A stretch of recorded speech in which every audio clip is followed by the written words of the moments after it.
Hey everybody, today I'm going to be reviewing Inception. This film was directed by Christopher Nolan. I'll be honest, I have not seen this film in its entirety, I think since I saw it in the theaters in its initial theatrical release, and it was always one that I had been meaning to revisit, mainly because it touched such a nerve with the public, even though it was a film that, didn't resonate with me emotionally. I didn't particularly care for it, and I just don't care about that particular portion of Nolan's career. But now I think with the success of Oppenheimer, both critically and commercially, and I've seen the film several times now, it just gives us this hindsight. It's made me want to go back and watch some earlier films in Nolan's canon, especially the ones that maybe I've only seen once, give it a second look and see, maybe I missed something. The Dark Knight and just the whole Batman series, that franchise for Nolan, it gave him everything so far as taking the next bold step in his career. He had certainly made original films before Inception, but not with this kind of reputation under his belt. Inception is him, I think, kind of returning home to his roots to a degree, but, again, just with a lot more money and a lot more ambition. Original ideas on the big screen like this are just really, really rare, and I think you have to give Nolan some props for getting to that point and at least just, having the balls to go there. After Batman, honestly, he could have done anything. He really could have, but he decided to go for a passion project. And, I admire that. Whatever you may feel about Inception, whether it, resonates with you emotionally or not, it's hard to deny that it's very sophisticated filmmaking. There is a great respect for practical effects that are creating these pronounced visual images that are so strong, so memorable. So revisiting this film after many, many years, I did have fun with it. I enjoyed it more than I think I initially did, but as I've stated before, emotionally, nothing changed for me. It still does not connect with me. I feel like I say this all the time, in every Christopher Nolan review that I do, but, it's hard not to because it's something that just sticks out to me. But, his whole architecture of the mind gimmick that he's employing here in particular, I just feel like it lacks a real cerebral and emotional perspective. It just feels like we're constantly getting lost in the nuts and the bolts of the machine, and often I wish we could transcend a lot of those clunkier elements of the film, especially the exposition, the plot mechanics. All these sterile chess pieces on the board, it's like I can dig that they're there. I just want them to have something a little more homogeneous about it. I want things to be maybe less symbolically overwrought. There's just this feeling of flow that I'm always craving when I watch a Nolan film, particularly, again, in this midway point of the career, but I don't know, it just always feels like it's lacking also. But that said, there are sections of this film where the editing, the flow is fantastic. Especially during some of the action sequences, they have a really nice sense of movement. It's very slick, it's really nice, all of that. It's very Christopher Nolan. But again, there's just a lot of over-explaining by the characters, and I just feel like that doesn't allow for proper tension and mysticism to be built. Especially when we're talking about the mind and dreams, these are just, it's very mysterious, very complicated stuff. It's really hard for me not to think about The Matrix when I'm watching this film, and I'm sure that's, the same for a lot of people, but just in the sense that it has that thrill of, making the impossible seem possible. And like The Matrix, it has a lot of very complicated ideas, a lot of mysterious ideas, and yet it is able to make them easily packaged and accessible for, the average viewer. And that can be really hard to do. I think The Matrix does it exceptionally well with wonderful creativity. And honestly, maybe not to the same degree for me at least, but I think Inception does too. It had been so long since I had seen this film. And for so many years, me voicing my opinion, not particularly loving it, a lot of people have kind of looked down on me and been like, well, you just don't get it. It's too deep for you. So I had it built up in my mind, like, oh crap, I'm going to have to be laser focused on this. There's going to be so much. I'm not going to be smart enough to get it. But no, it didn't feel that way at all. I was surprised how straightforward they were able to make it considering the circumstances. The hero's journey and everything remains pretty intact, even though it is, stripped down to what I consider the very basic, boring blueprints. The concepts of bending the dreams and the mind in this way, yeah, it is very cool. It's just, of course, it's Christopher Nolan, so it's like he has to let us know every chance he gets how meticulous he wants to be so far as, explaining the logistics of this world to the viewer. The idea of getting lost in the unconscious mind forever, or memories in your mind being tapered with as you're having a current dream, that's where the tension is coming from, and that's where, the stakes are raised. And of course you have the noir detective protagonist here who's like this weary, guy with the personal baggage cliche, and that is, played by Leonardo DiCaprio. As we know, Nolan isn't really that interested in characters so much as he is like stand-ins for certain character archetypes that we've maybe seen throughout film history. So I think as long as they're charming, as long as they're likable, charismatic in a certain way, he just finds that particular movie star as the stand-in. Again, that's fine. That is his style. Chess pieces on a board. It's what I've always said about him, but yet still, I feel like I'm wanting more from that particular style. I've always figured that Nolan's intent here was to have all of these skeletal archetypes of Hollywood deconstructed, but it's like in a funhouse mirror. The essence of the human experience, which I do think is important to a degree in Nolan films, it's always lacking, and I struggle so much emotionally in that area with him. I want to feel the artistic ecstasy of what he's trying to express rather than fighting through the deconstruction of everything. There are certain filmmakers, the David Lynches of the world, the Stanley Kubricks of the world. I know I've mentioned them in reference to Christopher Nolan in the past, but it's like they have an uncanny ability to strip things back to its most skeletal elements, and yet it's like even in that, more vulnerability comes through. There's a wise perspective when it comes to facing the pain of the artist, I think, with David Lynch or maybe Stanley Kubrick, where I just don't feel like Nolan is willing to go there to the same degree. Lynch's exploration of the dream world and all that internal logic is, yeah, just a lot more sound and a lot more mature to me. And also his understanding of women is a lot more pronounced too. Nolan and his understanding of women is, oh gosh, I hate to be mean, but it does feel a little bit juvenile, particularly in this film with the femme fatale Marion Cotillard character. I often say it's not a Christopher Nolan movie if there isn't a dead wife. But, the character here is serving, yes, as a fantasy aspect of our hero's subconscious that he is desperately trying to tame.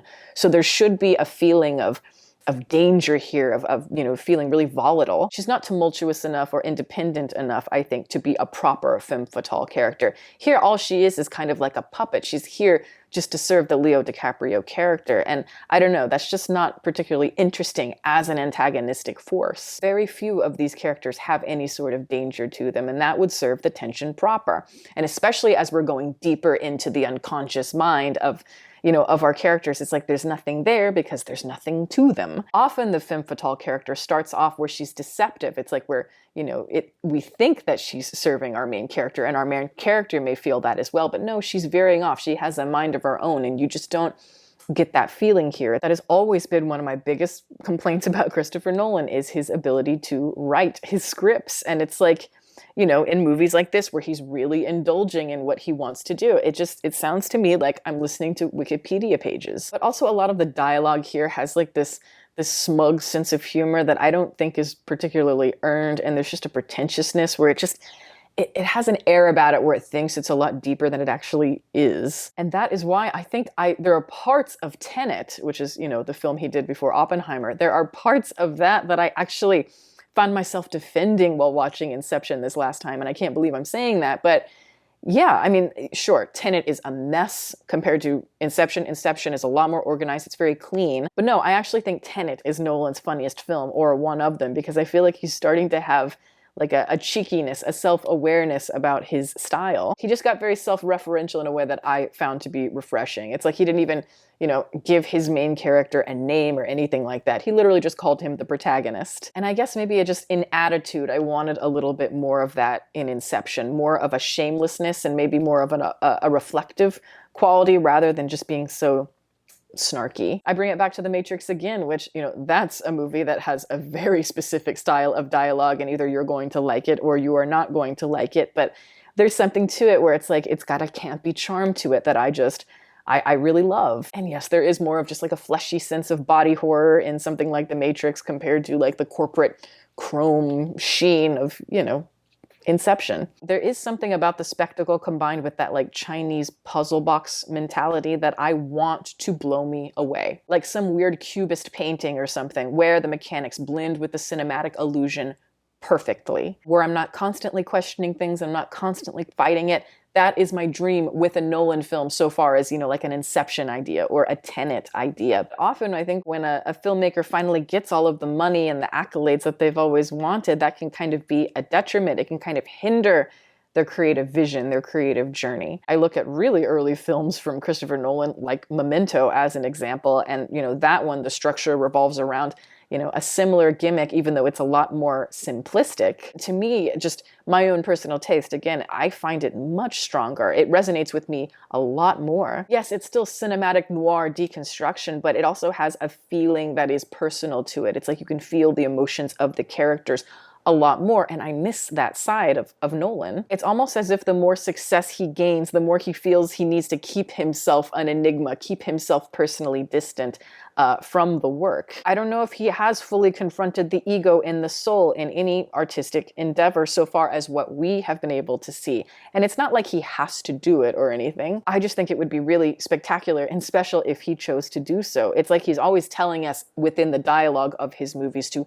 feel it. Don't think about it, just feel it. And that is an instinct that, yes, I buy into personally, but I think it contradicts Christopher Nolan's style because it's hard to transcend the mechanics of everything when you need to be so in control of the ego. How can you truly get lost in the dream realms when you yourself are too in control psychologically as a person? If all of this conscious restructuring that he's doing could somehow melt into the background again, the flow that I'm talking about, I don't know. I feel like some sort of sacred geometry would happen. A ripple in the metal here. Obviously, this movie is heavily influenced, heavily influenced by Paprika, the anime film. But no, that film has the full-bodied experience of what I'm wanting. It has all the creativity, that disorienting psychological feeling when it comes to dreams. I know that it's a particular style with Nolan, but again, it just feels very contradictory to me for a movie that's about dreams never feeling dreamy at all. And all of the dream symbolism just feels very paint by the numbers generic, so there's just nothing to really wow me there.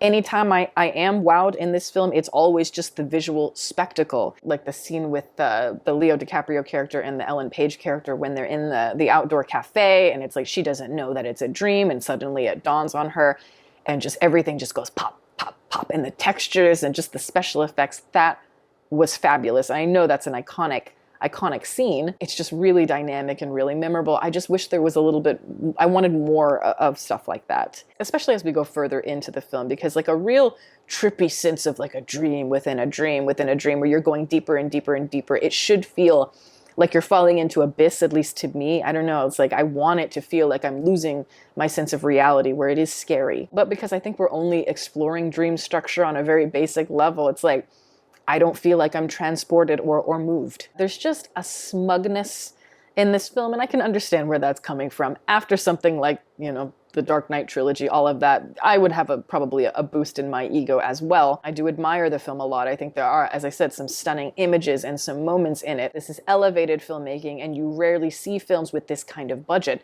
turn out to look like this in this time. To me, it just feels kind of more like an exercise more than anything else. It's like a fun puzzle box movie, but I don't think it's much more than that. But I can totally see the appeal of this movie. I get why people really love it. It's just I'm more of somebody that prefers something like Oppenheimer from Christopher Nolan. I do think with that film, it's like he's almost achieved his full potential. There is a flow to that film. There is a conscious restructuring of the elements, but in a way where it's just, again, it's so seamless. And Nolan found the way to bring out the emotion in a way that was just so wonderful and what I have always been wanting from him.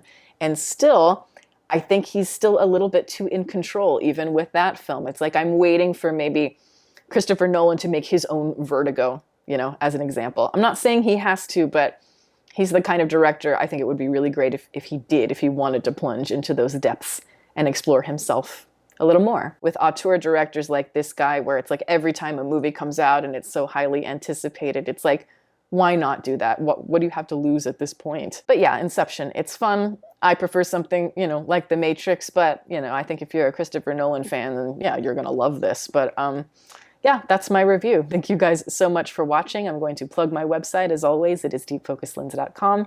I'm an artist. I do commission portraits and I sell prints of my work. If that is something that you're interested in, you can always go to the website below. And if you have a question about a commission or a print, you can always email me. My email is in the description box below as well. Also, I'd like to give a shout out to my patrons who are great guys. Thank you so much for your support and welcome to all the new members. If you are interested in supporting, the link for that is below, as well as the rest of my social media information. You can watch more videos here and you could subscribe if you'd like. Catch you next time.